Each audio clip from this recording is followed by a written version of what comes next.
বরের সাথে পিকনিক করলে যা হয়। আমাকে এখানে সবজি কাটতে বসিয়ে দিয়ে ওখানে নাচানাচি করছে। দূর ব্যাগ, পিকনিকে এসে একটাও কাজ করছে না, মনে হয় ফুলকপিটা ধরে মাথা ছুঁড়ে মারি। সব কাজ আমাকে দিয়ে করাচ্ছে। দূর ছাতা।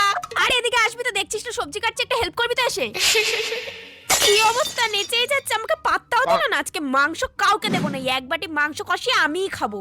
এরা আবার কি করছে, একটাও কাজ করছে না। ওখানে আবার ডালটা মনে হয় পুড়িয়ে ফেললো। ধুর ভাই, রান্না করছিস ওখানে ডাল হচ্ছে না অন্য কিছু হচ্ছে? সব কাজ আমাকে দিয়ে করাচ্ছে, কথাও শুনছে না। ধুর ব্যাং, এদের সাথে পিকনিক করাটাই আমার ভুল হয়েছে। ধুর, সব কাজ করলাম, এখন মাংস কষতে হবে। ওরে বাবারে, হাতটা গেল পুড়ে।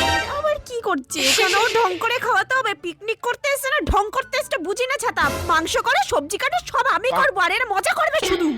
এই কপালগুলোকে দেখলে না মাথা গরম হয়ে যায়। হাত পুড়িয়ে রান্না করলাম আমি, এখন ঢং করে খাই যাচ্ছে, মনে হয় মাথা দুটো ঠুকে দিই। একটা কাজও কেউ করেনি, সব আমাকে দিয়ে করিয়েছে। এখন আবার ঢং করে খাওয়া খাওয়াই হচ্ছে, কান্না পাচ্ছে। দূর ব্যাং, পরের বার দিয়ে এদের